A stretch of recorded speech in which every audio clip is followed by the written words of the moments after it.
नमस्कार, जय हिंद। आप सबका बहुत बहुत स्वागत है। एक बड़ी अपडेट, गुड न्यूज़ जो कि government of Jammu and Kashmir service selection board की तरफ से आ रही है। आपको यहाँ पे मैं इन्फॉर्मेशन दे दूँ कि अभी JKSSP के द्वारा एडवर्टीजमेंट नोटिफिकेशन नंबर 01 ऑफ 2024 एडवर्टीज़ किया गया है, जहाँ पे आप देख सकते हैं एडवर्टीजमेंट में जो पोस्ट निकाली गई हैं, कांस्टेबल की पोस्ट निकाली गई हैं JKP में, जो कि होम डिपार्टमेंट के द्वारा इस पोस्ट को निकाला गया है। तो इस एडवर्टीजमेंट नोटिफिकेशन में जो भी अपडेट है उसे हम पूरा डिटेल से यहाँ पे डिस्कस करने वाले हैं। जैसे कि ऑनलाइन एप्लीकेशन अप्लाई कब से कर सकते हैं, इन पोस्ट के लिए क्वालिफिकेशन क्या रहने वाली है, डेट ऑफ बर्थ क्या रहने वाली है, कट ऑफ डेट क्या रहेगी, हाइट का क्या यहाँ पे प्रोसेस रखा गया है, NCC सर्टिफिकेट को क्या रिलैक्सेशन जहाँ पे दी जाए। नोटिफिकेशन के रिगार्डिंग जितनी भी अपडेट होगी वो हम कंप्लीट इस वीडियो में डिस्कस करने जा रहे हैं। सबसे पहले जहाँ पे आप देख सकते हैं advertisement notification number 01 of 2024 dated, जो कि आज की डेट में 16 जुलाई 2024 को इसे आउट किया गया है। सब्जेक्ट में क्लियरली आप देख सकते हैं advertisement for the post of constable in JKP home department. तो थोड़ा सा आप इस नोटिफिकेशन के डाउन में आएंगे तो जहाँ पे आप देख सकते हैं होम डिपार्टमेंट के द्वारा जो पोस्ट यहाँ पे एडवर्टीज़ की गई हैं वो 4002 पोस्ट यहाँ पे निकाली गई हैं। नेक्स्ट आप जहाँ पे देख सकते हैं JKSSP इनवाइट कर रहा है उन सभी एलिजिबल कैंडिडेट्स को ऑनलाइन एप्लीकेशन अप्लाई करने के लिए इन पोस्ट के लिए पार्टिसिपेशन के प्रोसेस में। तो जहाँ पे आप देख सकते हैं जो इंपॉर्टेंट डेट्स रखी गई हैं, तो आप जहाँ पे देख सकते हैं नंबर 1 जहाँ पे रहेगा date of commencement of submission of online application form जो रहेंगे। तो जहाँ पे आप देख सकते हैं 30 जुलाई 2024 को पोर्टल ओपन हो जाएगा। 30 जुलाई 2024 को हम एक डेडिकेटेड वीडियो बनाएंगे कि आप इन पोस्ट के लिए कैसे अप्लाई कर सकते हैं। आप अपने मोबाइल फ़ोन से भी अप्लाई कर सकते हैं। नंबर आप देख सकते हैं 2B कट ऑफ डेट जो रखी गई है last for the submission of online application form, जो कि 29 अगस्त 2024 तक जो भी इन एप्लीकेशन का प्रोसेस चलेगा। अक्षर ABC जो हम इस वीडियो में कंप्लीट डिस्कस करने जा रहे हैं, जिनमें पूरी डिटेल दी गई है पोस्ट, कैडर, पे level, category wise breakup, qualification and criteria for the selection for this advertisement post, जो कि हम इस वीडियो में कंप्लीट डिस्कस करने जा रहे हैं। टोटल नंबर ऑफ पोस्ट की बात करें तो जहां पे आप देख सकते हैं 4002 पोस्ट निकाली गई हैं और इनमें कहा गया है कि ये पोस्ट कम या ज़्यादा भी हो सकती हैं। तो जहां पे आप देख सकते हैं detail terms and condition with regard to eligibility, education qualification, domicile, reservation, physical standard etcetera for the participating in the selection process for the A4 mentioned post are as under. Number 1 जहाँ पे आप देख सकते हैं appointment of the candidates. तो जहाँ पे जो कैंडिडेट्स के जो अपॉइंटमेंट का प्रोसेस बताया गया है, जो कि रूल्स एंड रेगुलेशन जो कि JKSSP के द्वारा सेट किए गए हैं उनके तहत ही अपॉइंटमेंट होगी। नंबर 2 जहाँ पे जो एलिजिबिलिटी रखी गई है, candidate must be domicile of Jammu and Kashmir UT का वो डोमिसाइल होना चाहिए। तो जहाँ पे आप देख सकते हो, और आपने जो अपना डोमिसाइल है वो भी कट ऑफ डेट से पहले आपने इशू करवा लेना है। तो आप लास्ट डेट जहाँ पे आप देख सकते हैं जो कि 29 अगस्त 2024 रखी गई है। तो आपने जो भी आपके डॉक्यूमेंट, चाहे वो एजुकेशन क्वालिफिकेशन के डॉक्यूमेंट्स हैं, आपका डोमिसाइल है, वो आपको अपनी जो लास्ट कट ऑफ डेट है उससे पहले आपने उसको बनवा लेना। तो जहाँ पे आप देख सकते हैं 29 अगस्त 2024 तक आपके जो भी डॉक्यूमेंट्स होंगे, चाहे वो एजुकेशन क्वालिफिकेशन के हैं, चाहे वो डोमिसाइल है, रिजर्वेशन सर्टिफिकेट हैं, वो आपके कंप्लीट होने चाहिए। नंबर 3 जहाँ पे आप देख सकते हैं वैकेंसीज़ के बारे में। तो जहाँ पे आप देख सकते हैं वैकेंसीज इंक्रीज एंड डिक्रीज हो सकती हैं, तो आपको मैंने इसके बारे में पहले ही बता दिया है। अब जहाँ पे एज लिमिट की बात करें तो जहाँ पे आप देख सकते हैं the requirement of age for the applying against these post, जो कि यहाँ पे आप देख सकते हैं 1 जनवरी 2024 फॉर ओपन मेरिट्स के लिए आपकी जो डेट ऑफ बर्थ होगी उसे जो ट्रीट किया जाएगा वो 1 जनवरी 2024 तक देखा जाएगा। तो इसमें आप देख सकते हैं ओपन मेरिट मिनिमम जो एज रखी गई है वो 18 रखी गई है, मैक्सिमम जो 28 ईयर्स रखी गई है। और जहाँ पे इसका ब्रेकअप करके भी दिया हुआ है कि आपकी जो डेट ऑफ बर्थ है 1/1/1996 से लेके 1/1/2006 के बीच में आपकी डेट ऑफ बर्थ होनी चाहिए। तो इस प्रकार से आप देख सकते हैं शेड्यूल कास्ट के लिए भी बताया गया है मिनिमम क्या है, मैक्सिमम क्या है, और इसका भी यहाँ पे पूरा ब्रेकअप करके बताया गया है। ST1, ST2, RV, ALC, IB के लिए, इसी तरह other backward classes OBC, economical weaker section के लिए, इन सर्विस पुलिस पर्सनल के लिए, गवर्नमेंट सर्विस कंट्रैक्चुअल एम्प्लॉयमेंट के लिए, SPOs के लिए, वॉलंटियर्स, होमगार्ड, एक्स सर्विसमैन के लिए, सब के लिए जहाँ पे मिनिमम और मैक्सिमम डेट का जो प्रावधान है वो क्लियरली मेंशन है। आगे डेट ऑफ बर्थ को ब्रेकअप करके ही बताया गया ताकि आप आसानी से समझ सकें कि क्या आप इन पोस्ट के लिए एप्लीकेबल हैं कि नहीं है। नेक्स्ट रहेगा क्वालिफिकेशन रिक्वायरमेंट जो रहेगी वो हम एनेक्सर ए में देखेंगे। जैसे ही पोस्ट आएगी उस पोस्ट के रिगार्डिंग उसकी जो मिनिमम क्वालिफिकेशन है वो 10th रखी गई है, मैक्सिमम कितनी रखी गई है, पोस्ट के अकॉर्डिंगली क्वालिफिकेशन रखी गई है, जिसे हम डिस्कस करने वाले हैं। तो नेक्स्ट यहाँ पे रहेगा आपके जो भी डॉक्यूमेंट्स होंगे कट ऑफ डेट से पहले, आप जो भी आप अपने एप्लीकेशन फॉर्म फिल कर रहे हो, क्लेम कर रहे हो, वो डॉक्यूमेंट्स आपके 29 अगस्त 2024 से पहले आपने उनको कंप्लीट करवा लेना है। इस चीज़ के बारे में जहाँ पे कंप्लीट बताया गया है। नेक्स्ट अगर जहाँ पे हम आए तो जहाँ पे आप देख सकते हैं एप्लीकेशन ऑफ रिजर्वेशन, जो भी प्रावधान है उसके तहत एडवर्टीजमेंट में क्लियरली बताया गया है।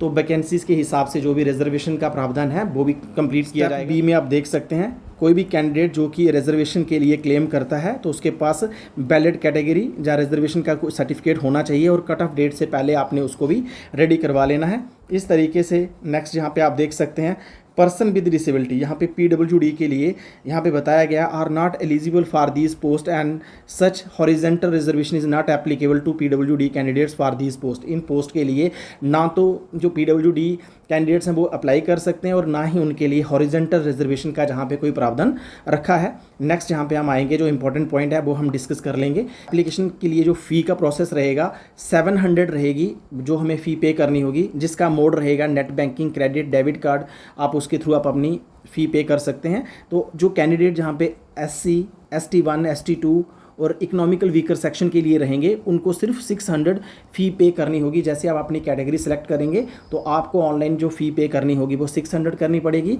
और जो ओपन मेरिट और जो भी अदर कैटेगरीज़ के हैं जो इन कैटेगरीज़ के अलावा हैं तो उनको 700 फ़ी पे करनी होगी। इसके बाद जहाँ पे बोला गया है कि फ़ी जो एक बार आप जो पे कर दोगे तो उसके बाद जहाँ पे रिफ़ंड का कोई इशू नहीं रहेगा। अगर फ़ी का कोई डिस्प्यूट होता है तो इस केस में अगर आपने एक्सेस पेमेंट कर दी है तो ऐसे में यहाँ पे एक ईमेल दी गई है, आप इस ईमेल पे अपनी ग्रीवेंसेस को डिस्कस कर सकते हैं। ईमेल जो रहेगी ssbjkgrievances@gmail.com पे आप वो अपना जो कंसर्न होगा वो डिस्कस कर सकते हैं। नेक्स्ट रहेगा जहाँ पे बताया गया है date and centre of the examination, जो कि यहाँ पे बोला गया है कि बोर्ड उसके लिए सेपरेट आपको नोटिफाई करेगा। तो आप यहाँ पे कैंडिडेट्स को बोला गया है कि आप www.jkssb.nic.in पे रेगुलरली विजिट करते रहें और जो भी डेट एग्जामिनेशन की आएगी आप मेरे चैनल के टच में रहें। हम भी पूरी कोशिश करेंगे जैसे ही JKSSB की तरफ से कोई भी अपडेट आएगी आपको इस चैनल के माध्यम से इन्फॉर्म कर दिया जाएगा। नेक्स्ट यहाँ पे आप देख सकते हैं स्कीम ऑफ एग्जामिनेशन। यहाँ पे एग्जामिनेशन का स्कीम क्या रहने वाला है, सबसे पहले रिटन एग्जामिनेशन रहेगा।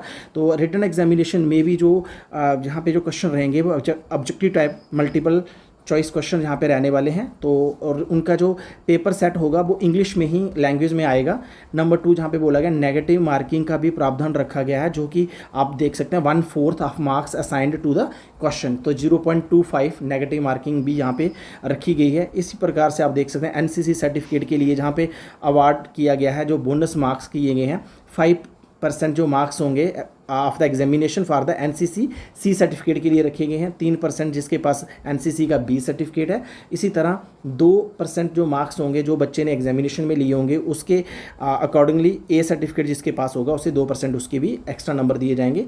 फिजिकल स्टैंडर्ड की यहाँ पे बात करें तो जहाँ पे आप देख सकते हैं मेल कैंडिडेट के लिए जो हाइट रखी गई है वो 5 फीट 6 इंच रखी गई है। चेस्ट गिर्थ की बात करें बिना फ्लाई 32 इंच होनी चाहिए चेस्ट, और फुलाने के बाद 32.5 इंच यहाँ पे बताया गया है। अगर हम फीमेल की बात करें, हाइट की बात करें 5 फीट 2 इंच जो है वो मिनिमम रखी गई है। रिलैक्सेशन फिजिकल स्टैंडर्ड की बात करें तो जहाँ पे गोरखा कम्युनिटी हो गया, इसी तरह बोट tribe and minimum height shall be relaxable by 2 inch का उनको जो हाइट में रिलैक्सेशन जहाँ पे दी जाएगी। फिजिकल एंड्रेंस टेस्ट नेक्स्ट अगर हम जहाँ पे देखें, आप यहाँ पे देख सकते हैं लॉन्ग रेस की बात करें तो जहाँ पे 1600 मीटर की जो रेस है जिसे 6.5 मिनट में पूरा करना है। पुशअप जहाँ पे दिए गए हैं 20 पुशअप है, 1 cycle of up and down to be counted as a 1। इसी तरह फीमेल की बात करें तो जहाँ पे 1000 मीटर 6.5 मिनट में पूरा करना है, तो इसे शॉर्ट पुट 4 kg जहाँ पे उसके लिए पूरी डिटेल दी गई है।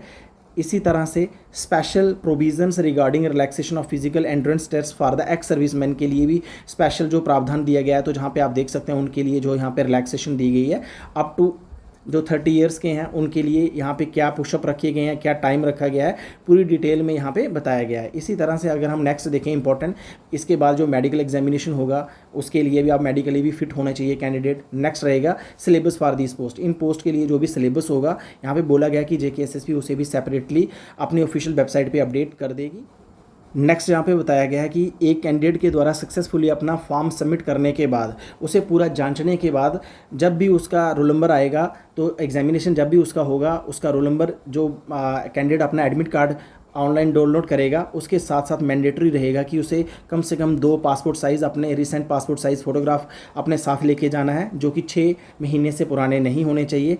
और इसके साथ साथ विद डेट मेंशन, उन पे डेट भी मेंशन होनी चाहिए, कलर फोटोग्राफ होने चाहिए, original valid photo ID proof जिसमें आप आधार कार्ड लेके जा सकते हैं, वोटर आईडी लेके जा सकते हैं, driving licence, PAN card, passport, school college university card, जो कि कलर फोटोग्राफ में आपका आईडी, कोई एक आईडी प्रूफ भी आपने अपने एडमिट कार्ड के अलावा भी आपको लेके जाना होगा।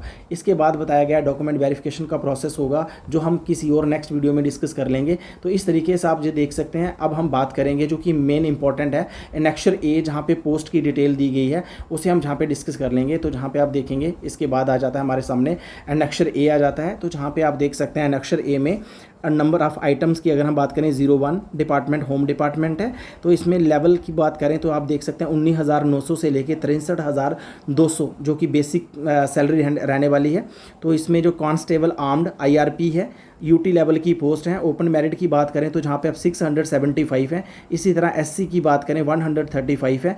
इसी तरह कैटेगरी वाइज जहाँ पे पोस्ट बताई गई है, मेंशन की है, और टोटल जहाँ पे आप देख सकते हैं 1689 रखी गई हैं। और इनके लिए जो क्वालिफिकेशन का रखा गया है, जो प्रावधान रखा गया है, वो 10th रखी गई है। और फिजिकल स्टैंडर्ड जो मैं पहले भी हम मेंशन कर चुके हैं कि जो भी क्राइटेरिया जहाँ पे रखा गया है उसे हम पहले से डिस्कस कर चुके हैं। इसी तरह से नंबर 2 आइटम नंबर 2 की बात करें तो जहाँ पे आप constable SDRF UT level open merit के लिए 4 ही पोस्ट रखी गई हैं। इसी तरह से बाकी कैटेगरी वाइज पोस्ट यहाँ पे बताई गई हैं, और ये टोटल 100 पोस्ट हैं। और इनके लिए भी जो क्वालिफिकेशन है वो 10th यहाँ पे रखी गई है। नेक्स्ट आइटम नंबर 3 की बात करें तो जहाँ पे आप लेवल भी देख सकते हैं, कांस्टेबल रहेगा टेली कम्युनिकेशन के लिए। यूटी लेवल की जो पोस्ट रहेंगी, यहाँ पे आप यूटी लेवल का ही ये सारी पोस्ट हैं। 201 रहेगी ओपन मेरिट के लिए। इसी तरह SC ST1 ST2 OBC other backward categories, total post की बात करें तो 502 पोस्ट रखी गई है। और इनके लिए जो क्वालिफिकेशन मिनिमम क्वालिफिकेशन रखी गई है वो 10+2 रखी गई है, और इसमें भी साइंस सब्जेक्ट के साथ रखी गई है। इस चीज़ को आप यहाँ पे देख सकते हैं। इसी तरह आइटम नंबर 4 की बात करें, जिन भी आइटम्स के लिए आप जहाँ पे एप्लीकेबल होंगे, आप उन्हीं आइटम्स की ही पोस्ट के लिए अप्लाई करें। इस तरह आप देख सकते हैं। इसके लिए भी जो क्वालिफिकेशन रखी गई 10+2 विद साइंस अलॉन्ग विद, जहाँ पे 6 महीने का जो कंप्यूटर कोर्स का भी सर्टिफिकेट आपके पास होना चाहिए। तो इस तरीके से आप जहाँ पे देख सकते हैं। नेक्स्ट अगर हम बात करें तो जहाँ पे डिवीज़न लेवल की पोस्ट हैं, जम्मू डिवीज़न की जो पोस्ट ओपन मेरिट के लिए 499 पोस्ट रखी गई हैं। तो जहाँ पे आप देख सकते हैं पोस्ट जो है कांस्टेबल एग्जीक्यूटिव पुलिस लेवल भी आप जहाँ पे देख सकते हैं। इसी तरह SC के लिए ST1 ST2 OBC RBA ALC IB के लिए, इकोनॉमिकल वीकर सेक्शन के लिए। और टोटल पोस्ट की बात करें 1249 रखी गई। और इनके लिए भी जो क्वालिफिकेशन है वो 10th स्टैंडर्ड आपका पास होना चाहिए। तो इस तरीके से आप जहाँ पे देख सकते हैं। इसी तरह से अगर आप कश्मीर डिवीज़न से बिलोंग करते हैं तो कांस्टेबल की ही एग्जीक्यूटिव पुलिस में पोस्ट हैं। तो यहाँ पे आप देख सकते हैं डिवीज़न कश्मीर के लिए ओपन मेरिट के लिए कितनी है, SC ST, तो कैटेगरी वाइज जहाँ पे बोला गया। और जहाँ पे जो पोस्ट रखी गई हैं वो 440 रखी गई हैं। तो टोटल पोस्ट यहाँ पे आप देख सकते हो ओपन मेरिट के लिए, SC के लिए, ST के लिए, यहाँ पे डिटेल में सारी चीज़ें मेंशन की गई हैं। नेक्स्ट आप जहाँ पे देख सकते हैं एनेक्सर B दिया गया है, जिसमें फिजिकल स्टैंडर्ड टेस्ट जो हम पहले भी डिस्कस कर चुके हैं। फॉर मेल्स के लिए क्या हाइट का प्रोसेस रहेगा, फीमेल के लिए क्या यहाँ पे रहने वाला है, रिलैक्सेशन, जो चीज़ें हम पहले भी डिस्कस कर चुके हैं। आई होप इस नोटिफिकेशन किससे जुड़ी जितनी भी जानकारी होगी आपको समझ आ गई होगी। इन स्पाइट ऑफ दैट अभी भी आपके मन में कोई क्वेरी है, कोई डाउट है, आप मेरे वीडियो के कमेंट बॉक्स में कमेंट करें। डेफिनेटली जितना मेरे से हो सकेगा आपकी इसके ऊपर हेल्प की जाएगी। और इसी तरह की अपडेट लेने के लिए आप मेरे चैनल के टच में रहें। Thank you for watching, take care, मिलते हैं जल्दी एक न्यू अपडेट में।